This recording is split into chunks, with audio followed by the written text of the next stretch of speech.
তো আজ খাবো ইডলি আমরা। তো কাকা চলে এসছে ইডলি করতে। এই তো এর বাইকে সেট আপ করেছে ইডলির, এই হেভি ডিউটি গাড়ির মধ্যে করেছে। তো কাকাকে জিজ্ঞেস করলাম ইডলি কত করে। তো ইডলি বললো হাফ প্লেট 15, ফুল প্লেট 20। এই চাটনি দিয়ে দিল ইডলির মধ্যে। এরপর এটা চলে যাচ্ছে বিট নুন, এটা চলে যাচ্ছে ধনিয়া পুদিনার চাটনি।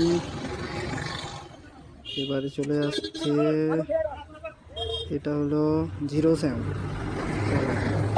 এটা হলো যে কাকা সিক্রেট মশলা। তারপর এবার চলে যাবে লঙ্কা গুঁড়ো।